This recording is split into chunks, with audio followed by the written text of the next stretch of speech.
ನಮಸ್ಕಾರ. ಮಗುವಿನಿಂದ ಮಾನವ ಮಾಂತೆಸರಿ ಪಾಡ್ಕಾಸ್ಟ್ಗೆ ನಿಮಗೆ ಸ್ವಾಗತ. ಸಂಚಿಕೆ 22 ಕಾರ್ಖಾನೆ, ಖಾಲಿ ಪಾತ್ರೆ ಮತ್ತು ರಚನಾತ್ಮಕ ಶೈಲಿಯ ಶಿಕ್ಷಣ ಮಾದರಿಗಳು.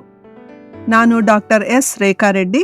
ನನ್ನ ಮತ್ತು ಮಾಂತೆಸರಿಯ 30 ವರ್ಷಗಳ ಅನುಬಂಧವನ್ನು ಹಂಚಿಕೊಳ್ಳುವ ಒಂದು ಸಣ್ಣ ಪ್ರಯತ್ನ ಮಗುವಿನಿಂದ ಮಾನವ ಮಾಂತೆಸರಿ ಪಾಡ್ಕಾಸ್ಟ್.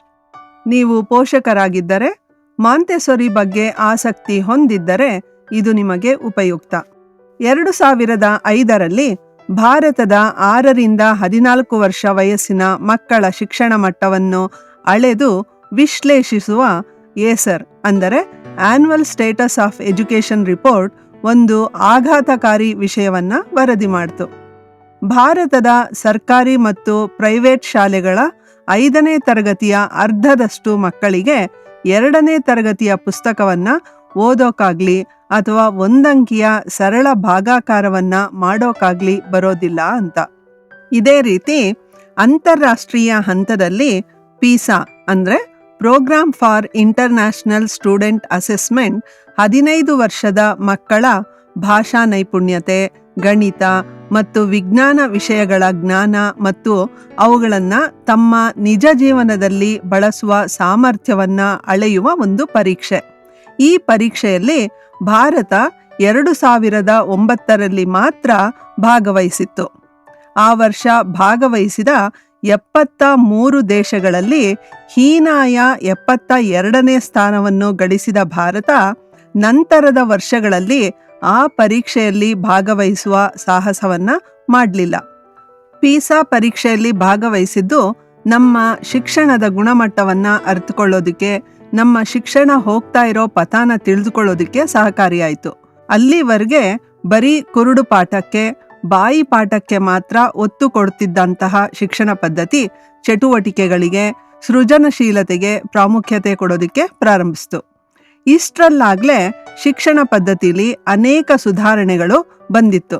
ಕೆಲವು ಶಾಲೆಗಳು ಮಾಂತೆಸರಿ ಪದ್ಧತಿನ ಅನುಕರಣೆ ಮಾಡಿ ತಮ್ಮ ತರಗತಿಗಳನ್ನು ಮಿಶ್ರ ವಯಸ್ಸಿನ ತರಗತಿಗಳನ್ನಾಗಿ ಮಾಡಿದ್ವು. ಸರ್ಕಾರಿ ಶಾಲೆಗಳಲ್ಲಿ ನಲಿ ಕಲಿ ಪದ್ಧತಿನ ಪ್ರಾಥಮಿಕ ತರಗತಿಗಳಲ್ಲಿ ಉಪಯೋಗಿಸಲಾಗ್ತಿತ್ತು.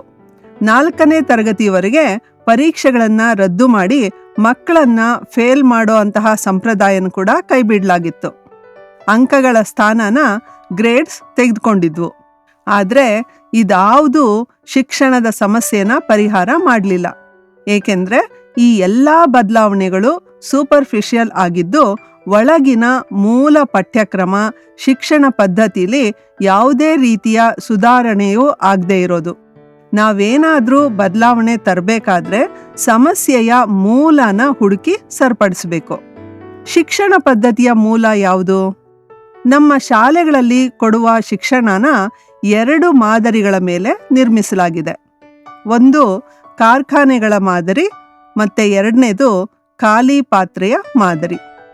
ಕೈಗಾರಿಕಾ ಕ್ರಾಂತಿಗೆ ಮೊದಲು ಗುಡಿ ಕೈಗಾರಿಕೆಗಳು ವಂಶ ಪಾರಂಪರ್ಯವಾಗಿದ್ವು. ಅವುಗಳಲ್ಲಿ ಕುಟುಂಬದ ಸದಸ್ಯರು ಮಾತ್ರ ತೊಡಗಿರ್ತಾ ಇದ್ರು.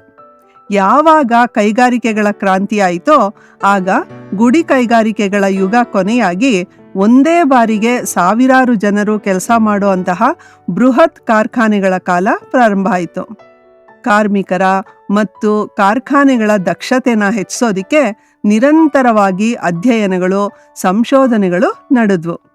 ಇದು ಕಾರ್ಖಾನೆಗಳ ಉತ್ಪಾದನೆಯನ್ನು ಹೆಚ್ಚಿಸಿ ಅದರೊಂದಿಗೆ ಹೆಚ್ಚಿನ ಲಾಭನ ಕೂಡ ತಂದವು. ಈ ಲಾಭ ಮತ್ತಷ್ಟು ಕಾರ್ಖಾನೆಗಳ ಉಗಮಕ್ಕೆ ಕಾರಣ ಆಯಿತು. ಕಾರ್ಖಾನೆಗಳ ಸಂಖ್ಯೆ ಹೆಚ್ಚಾದ ಹಾಗೆ ಅವುಗಳಿಗೆ ಸಾಕ್ಷರಸ್ಥ ಕಾರ್ಮಿಕರ ಅಗತ್ಯ ಕೂಡ ಬೆಳೀತಾ ಹೋಯಿತು. ಆದ್ದರಿಂದ ಕಾರ್ಖಾನೆಗಳಿಗೆ ಸಾಕ್ಷರಸ್ಥ ಕಾರ್ಮಿಕರನ್ನು ಒದಗಿಸುವ ಸಲುವಾಗಿ ಶಾಲೆಗಳನ್ನು ಕಾರ್ಖಾನೆಗಳಂತೆ ಅಭಿವೃದ್ಧಿ ಪಡಿಸಲಾಯಿತು. ಶಾಲಾ ಆಡಳಿತಗಾರರಿಗೆ ಕಾರ್ಖಾನೆ ಮತ್ತು ಶಾಲೆಗಳಲ್ಲಿ ಅನೇಕ ಸಾಮ್ಯತೆಗಳು ಕಂಡುವು. ಕಾರ್ಖಾನೆಗಳಲ್ಲಿ ಹೇಗೆ ಕಚ್ಚಾ ಪದಾರ್ಥಗಳು ಸಿದ್ಧ ವಸ್ತುಗಳಾಗಿ ಮಾರ್ಪಾಡಾಗುತ್ತವೋ, ಶಾಲೆಗಳಲ್ಲಿ ಹಾಗೆ ಕಚ್ಚಾ ವಸ್ತುಗಳಂತಿರುವ ಜೇಡಿಮಣ್ಣಿನಂತಿರುವ ಮಕ್ಕಳನ್ನು ಸಂಸ್ಕರಿಸಿ, ತಿದ್ದಿ ತೀಡಿ ಡಾಕ್ಟ್ರು, ಇಂಜಿನಿಯರು, ಲಾಯರು, ಕಾರ್ಮಿಕರು ಅಂತ ಮಾಡಿ ಹೊರಗಿನ ಪ್ರಪಂಚಕ್ಕೆ ಕಳಿಸ್ಬೋದು ಅಂತ ಅಂದ್ಕೊಂಡ್ರು. ಹೇಗೆ ಕಾರ್ಖಾನೆಯಲ್ಲಿ ಕಾರ್ಮಿಕರನ್ನ ನೋಡ್ಕೊಳ್ಳೋದಕ್ಕೆ ಸೂಪರ್ವೈಸರ್ಸು, ಮ್ಯಾನೇಜರ್ಸು ಇರ್ತಾರೋ ಹಾಗೆ ಶಾಲೆಯಲ್ಲಿ ಶಿಕ್ಷಕರು, ಪ್ರಾಂಶುಪಾಲರನ್ನ ನೇಮಿಸಿ ಅವರಿಗೆ ಮಕ್ಕಳನ್ನ ನೋಡ್ಕೊಳ್ಳೋದಕ್ಕೆ ಬೇಕಾದ ತರಬೇತಿನೂ ಕೂಡ ಕೊಟ್ರು. ಸಿದ್ಧ ವಸ್ತುಗಳನ್ನ ಪರೀಕ್ಷೆ ಮಾಡೋದಕ್ಕೆ ಒಂದು ಅಳತೆಗೋಲು ಇರೋ ಥರ ಮಕ್ಕಳ ಜ್ಞಾನನ ಅಳಿಯೋದಕ್ಕೆ ಎಲ್ಲ ಮಕ್ಕಳಿಗೂ ಒಂದೇ ಥರವಾದಂತಹ ಪರೀಕ್ಷೆ ಕೂಡ ಕೊಡಲಾಯಿತು. ಈ ರೀತಿಯ ಫ್ಯಾಕ್ಟರಿ ಮಾಡೆಲ್ ಶಿಕ್ಷಣ ಶಾಲೆಗಳಿಗೆ ಬರೋಕ್ ಮೊದಲು ಶಾಲೆಗಳೆಲ್ಲ ಏಕ ಶಿಕ್ಷಕ ಶಾಲೆಗಳಾಗಿದ್ವು. ಬೇರೆ ಬೇರೆ ವಯಸ್ಸಿನ ಹಲವಾರು ಮಕ್ಕಳು ಒಂದೇ ತರಗತಿಲಿ ಇರ್ತಾ ಇದ್ರು. ಈಗ ಒಂದೇ ವಯಸ್ಸಿನ ಮಕ್ಕಳ ತರಗತಿಗಳು ಶಿಕ್ಷಕರ ಕೆಲಸನ ತಗ್ಗಿಸಿ ಶಿಕ್ಷಣವನ್ನ ಟೀಚರ್ ಸೆಂಟರ್ಡ್ ಆಗಿಸ್ತು. ಶಿಕ್ಷಕರನ್ನ 30-40 ನಿಮಿಷಗಳಿಗೆ ಬದಲಾಯಿಸುವ ಈ ಪದ್ಧತಿಯಲ್ಲಿ ತರಗತಿಯ ಮಕ್ಕಳೆಲ್ಲರ ಅಗತ್ಯಕ್ಕೆ ಗಮನ ಕೊಡೋದಕ್ಕೆ ಶಿಕ್ಷಕರಿಗೆ ಆಗದೆ ಹೋಯಿತು. ಒಂದು ತರಗತಿಯಲ್ಲಿ ಮಕ್ಕಳ ದೈಹಿಕ, ಬೌದ್ಧಿಕ ಮತ್ತು ಮಾನಸಿಕ ಸಾಮರ್ಥ್ಯ ಬೇರೆ ಬೇರೆ ಆಗಿರಬಹುದು. ಅವರಲ್ಲಿ ವಿಶೇಷ ಅಗತ್ಯಗಳು ಬೇಕಿರುವ ಮಕ್ಕಳೂ ಇರಬಹುದು. ಈ ಅಗತ್ಯಗಳಿಗೆ ಗಮನ ಕೊಡೋದಕ್ಕೆ ಆಗದೆ ಕಾರ್ಖಾನೆ ಮಾದರಿಯ ಶಿಕ್ಷಣ ಪದ್ಧತಿಲಿ ಮಗು ಎಲ್ಲೋ ಕಳೆದೋಯ್ತು. ಆಗಿನ ಶಾಲಾ ಆಡಳಿತಗಾರರ ಉದ್ದೇಶ ಕೈಗಾರಿಕಾ ಕ್ರಾಂತಿಗೆ ಬೇಕಾದ ಸಾಕ್ಷರಸ್ಥ ಕಾರ್ಮಿಕರನ್ನ ಉತ್ಪಾದಿಸುವುದಾಗಿತ್ತು. ಅದಕ್ಕಾಗಿ ಶಾಲೆ ಎಂಬ ಮತ್ತೊಂದು ಕಾರ್ಖಾನೆಯಲ್ಲಿ ತಮಗೆ ಬೇಕಾದ ಕಾರ್ಮಿಕರನ್ನ ಉತ್ಪಾದಿಸುವ ಅಗತ್ಯ ಇತ್ತು. ಆದರೆ ಈಗಿನ ಪ್ರಪಂಚಕ್ಕೆ ಕೈಗಾರಿಕಾ ಯುಗದ ಕಾರ್ಮಿಕ ವೃಂದದ ಅಗತ್ಯ ಇಲ್ಲ. ಈಗ ಪ್ರಪಂಚ ಮುಂದುವರೆದಿದೆ. ಇನ್ಫಾರ್ಮೇಶನ್ ಯುಗ ಬಂದು ಅದೂ ಹೋಗಿ ಎಕ್ಸ್ಪೀರಿಯನ್ಷಿಯಲ್ ಯುಗ ಪ್ರಾರಂಭ ಆಗಿದೆ. ಈಗ ಕಾರ್ಖಾನೆಗಳ ಕಾಲದ ಗುಂಪಿನಲ್ಲಿ ಒಬ್ಬನಾಗಿ ಮಾಡಿದ್ದನ್ನೇ ಮಾಡುವ ಕೆಲಸಗಾರ ಬೇಕಿಲ್ಲ. ಅದಕ್ಕಾಗಿ ರೋಬೋಟ್ಸ್ ಮತ್ತು ತಾಂತ್ರಿಕತೆ ಇದೆ. ಈಗ ನಮಗೆ ಬೇಕಿರುವುದು ವಾಣಿಜ್ಯ ನಿರ್ವಹಣೆಯ ಅರ್ಹತೆ. ಅವಿರೋಧ ವಿಧೇಯತೆ ಈಗಿನ ಕಾಲಕ್ಕೆ ಬೇಕಿಲ್ಲ. ತರ್ಕಿಸಿ ಸರಿಯಾದ ನಿರ್ಣಯ ತೆಗೆದುಕೊಳ್ಳಬೇಕಾದ ನಾಯಕರ, ಮಾರ್ಗದರ್ಶಕರ ಅಗತ್ಯ ಈಗಿದೆ. ಮತ್ತೊಂದು ಬಹಳ ಜನಪ್ರಿಯ ಮಾದರಿ ಖಾಲಿ ಪಾತ್ರೆ ಅಥವಾ ಎಂಟಿ ವೆಸಲ್ ಮಾದರಿ. ಖಾಲಿ ಪಾತ್ರೆ ಮಾದರಿಯ ಕಲ್ಪನೆಯನ್ನು ಕೊಟ್ಟಿದ್ದು ಜಾನ್ ಲಾಕ್ ಎಂಬ 17ನೇ ಶತಮಾನದ ತತ್ವಜ್ಞಾನಿ. ಲಾಕ್ನವರೆಗೆ ಪಾಶ್ಚಿಮಾತ್ಯ ಜಗತ್ತು ಮಕ್ಕಳನ್ನ ಆಡಮ್ ಮತ್ತು ಈವ್ರ ಪಾಪದ ಫಲಿತಾಂಶವಾಗಿ ಕಾಣ್ತಾ ಇತ್ತು.